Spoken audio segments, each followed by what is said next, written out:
Madam जिल्ह्यामध्ये काय स्थिती आहे? अनेक पेट्रोल पंपावरती नो स्टॉकचे बोर्ड आहे, तर काही पेट्रोल पंपावरती गर्दी पाहायला मिळते. काय इंधनाची काय परिस्थिती मॅडम आपल्या जिल्ह्यात? आपल्या जिल्ह्यामध्ये इंधनाची परिस्थितीबद्दल मी सगळ्यांना सांगू इच्छिते की आपल्याकडे पेट्रोल आणि डिझेल जे आहे ते मागच्यापेक्षा जास्त प्रमाणात आहे उपलब्ध, तरीही त्याची कमतरता लोकांना भासत आहे, कारण डिमांड खूप जास्त वाढलेली आहे.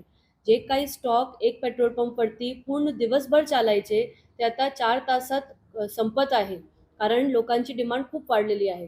तर मी लोकांना आवाहन करू इच्छिते की आपल्याकडे स्टॉकमध्ये कुठल्याही प्रकारची कमतरता नाही आहे. डिमांड वाढल्यामुळे सप्लाय आणि डिमांडचा एक मिसमॅच झालेला आहे. त्याच्यामुळे एक आर्टिफिशियल गॅप, सप्लाय गॅप सारखं दिसत आहे, पण तसा नाही आहे. ते तुम्हाला थोडासा अजून मी एक्सप्लेन करते.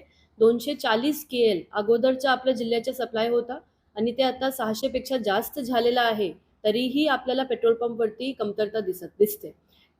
तर मी आवाहन असं करते नागरिकांना की जेवढं गरज असेल तेवढाच तुम्ही डिझेल आणि पेट्रोल आता वापरा. जास्त साठा करू नका. घाबरण्याची काही गोष्ट नाही आहे. आपल्याकडे मनमाडला आपला फिलिंग सेंटर आहे, तिकडून आपल्याला कॉन्स्टंटली सप्लाय सुरू आहे.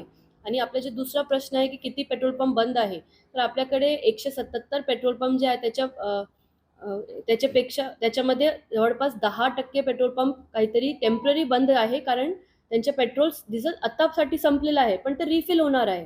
त्याचे काही विषय नाही. आणि 2 पेट्रोल पंप जे बंद झाले त्यांच्या टॅक्सेशनचा विषय होता, म्हणून ते बंद झालेले आहेत.